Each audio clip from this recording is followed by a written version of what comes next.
Cleopatra VII, the last pharaoh of Egypt, is one of history's most famous figures. But what happened to her four children after her dramatic suicide? While the world knows how Cleopatra died with her beloved Mark Antony, few know the tragic fate that awaited their children in the shadow of Rome's rising empire. In the late summer of 30 BCE, Cleopatra and Mark Antony took their own lives as Octavian's forces closed on Alexandria. The power vacuum their deaths created would determine not just the fate of Egypt, but the lives of four young royals caught between two worlds.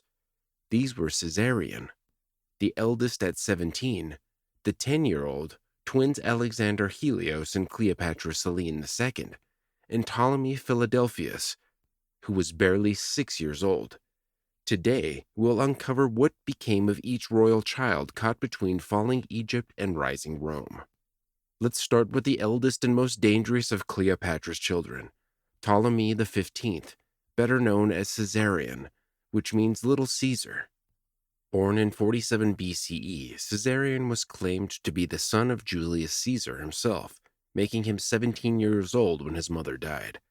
This parentage made him an immediate threat to Octavian's power. After all, if Caesarion really was Caesar's son, he had a stronger claim to Caesar's legacy than Octavian, who was merely Caesar's adopted heir.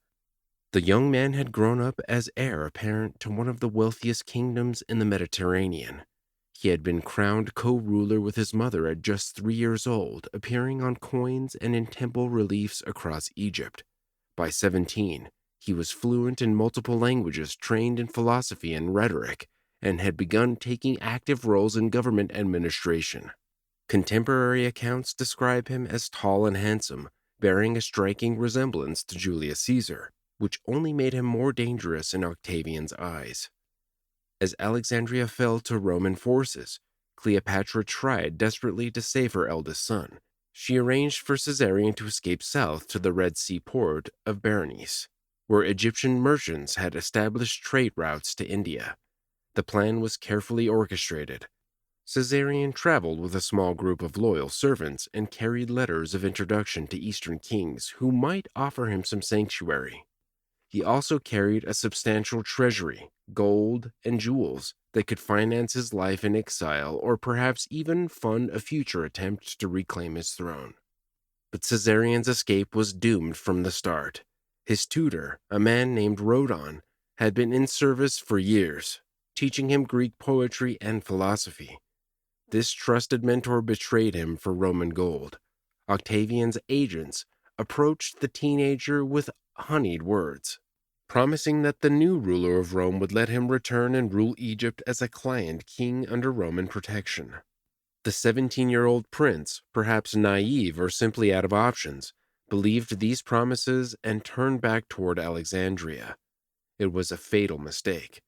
Once Caesarion was in Roman custody, Octavian consulted with his advisors about what to do with his potential rival.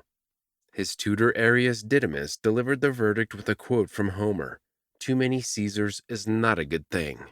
Sometime in late August, 30 BCE, just weeks after his mother's death, Caesarion was executed.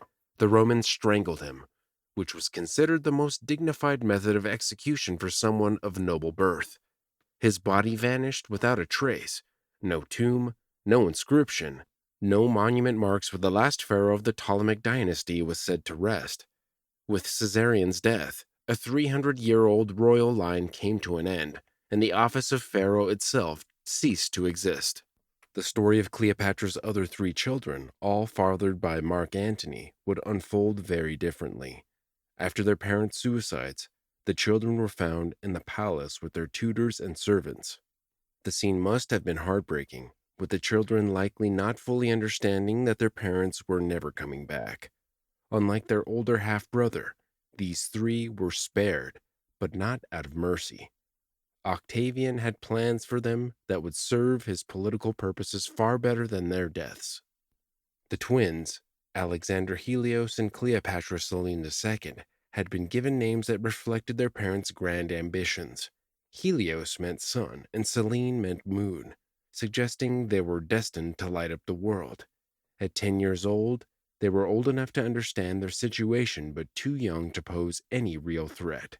Their younger brother, Ptolemy Philadelphus, at just 6, probably understood little of what was happening around him. In 29 BCE, about a year after their capture, the three children were shipped to Rome for Octavian's Triple Triumph, a massive victory parade celebrating his conquests. The triumph itself was one of the most spectacular events in Roman history. The celebration lasted 3 days, with each day dedicated to a different victory. The siblings were forced to walk through the forum in golden chains, following a painted tableau that showed their mother clutching the poisonous asp that had ended her life. The chains were specially made for the occasion, light enough for children to wear but ostentatious enough to make the point about their captive status. Ancient historians record that the crowd gasped audibly when little Ptolemy Philadelphus stumbled under the weight of his chains. For all their hatred of Cleopatra, many Romans were moved by the sight of these young children being humiliated. Unlike other captured enemies who were typically executed at the end of a triumph, the children were spared. Octavian had something else in mind for them. In a masterful stroke of political theater, Octavian handed the children over to his own sister, Octavia Minor. This was the same woman that Mark Antony had divorced to return to Cleopatra. By placing his enemy's children in her care, Octavian transformed what could have been seen as cruelty into an act of Roman mercy and family values. Octavia, by all accounts, a remarkable woman, accepted the children into her household on the Palatine Hill. Daily life in Octavia's household followed strict Roman customs. The children woke before dawn for their first lessons, studying Greek and Latin grammar, mathematics, and history. They learned Greek literature, Roman rhetoric, and were trained in all the skills expected of young aristocrats. The children adopted Roman dress, with the boys wearing the toga and Cleopatra Selene, the traditional stola of Roman women. They appeared at carefully orchestrated public events, always as part of the imperial family, but never so prominently as to anger Livia Drusilla, Augustus's formidable wife. Cleopatra Selene emerged as the sibling with the most political value to Augustus. Sometime between 26 and 25 BCE, when she was around 15 years old, Augustus arranged her marriage to Juba of Numidia. This was a brilliant political match. Juba, like Selene, was royal orphan, raised in Rome after his father's kingdom was conquered. He had proven his loyalty to Rome through military service and scholarly pursuits. He had fought alongside Octavian at Actium, the very battle that sealed Cleopatra and Antony's fate, making him a particularly pointed choice of husband. The newlyweds were sent to rule over the newly created kingdom of Mauritania, encompassing modern-day Algeria and Morocco. For the first time since leaving Alexandria, Cleopatra Selene could openly embrace her heritage. Under her influence, the capital city was renamed Caesarea and transformed into a glittering center of learning and culture. The city boasted a lighthouse modeled on the famous pharaohs of Alexandria, a royal library, and other Egyptian-inspired architecture. Cleopatra Selene proved to be more than just a decorative queen. Coins from her reign show her portrait alongside her husband's, with inscriptions reading Regina Cleopatra Selene et Rex Juba, boldly advertising her royal status. She personally adjudicated trade disputes and implemented economic reforms that, according to the ancient writer Strabo, tripled Mauritania's revenues. The kingdom became famous for its purple dye exports, derived from murex shells found along the coast, and its thriving elephant ivory trade along Saharan routes. Perhaps most remarkably, Cleopatra Selene commissioned a massive tomb about 3 BCE known today as the Royal Mausoleum of Mauritania. The structure brilliantly fused Egyptian pyramid design with Punic construction techniques and Roman masonry, embodying her triple heritage. Standing 60 meters in diameter and nearly 40 meters high, it was one of the most impressive monuments in Roman Africa. The tomb featured lotus flowers and solar discs that recalled Alexandrian royal symbolism, ensuring that Ptolemaic memories would endure in stone even if they couldn't survive in Egypt itself. Cleopatra Selene died around 5 BCE, aged around 34, possibly in childbirth.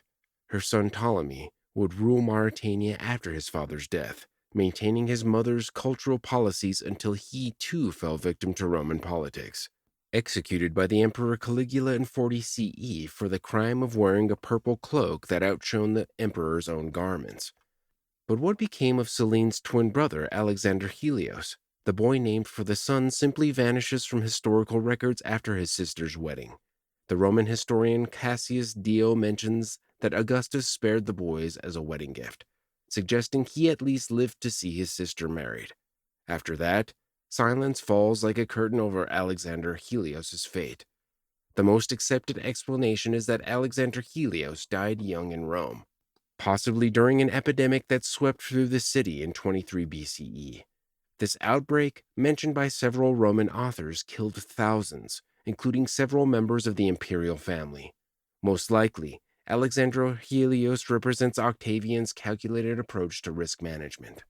The boy was allowed to live while he posed no threat but was erased from public life before he could develop the charisma or connections to inspire revolt. The youngest of Cleopatra's children, Ptolemy Philadelphus, appears even earlier than this brother. After his appearance in Octavian's triumph, where his stumbling under golden chains moved the Roman crowd to pity, he is never mentioned again by ancient historians.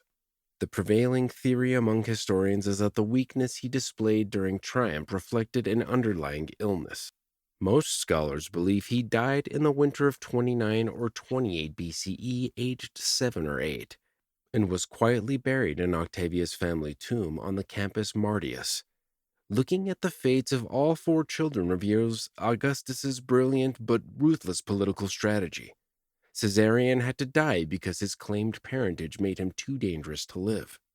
But the younger children served Augustus better alive than dead, at least initially.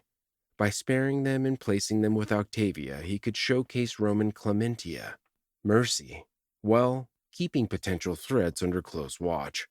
Each of Cleopatra's children represents a different aspect of how empires managed the descendants of their defeated enemies. Caesarion's execution eliminated a direct threat to Augustus's legitimacy. Alexander Helios's disappearance removed a potential future rival while avoiding the bad publicity of killing a child. Ptolemy Philadelphus's early death, whether natural or assisted, solved a problem without requiring action. And Cleopatra Selene's marriage and successful reign demonstrated that cooperation with Rome could bring honor and authority, just not independence. These 4 children, 4 fates, remind us that history is written not just by the victors, but also by their careful management of the defeated. Were they victims of their birth, or did some find triumph in tragedy? What other forgotten children of history would you like us to explore? Let us know in the comments below. And if you enjoyed learning about the forgotten fate of Cleopatra's children, please like this video, subscribe to our channel, and hit the notification bell so you never miss our next The Nile Life investigation.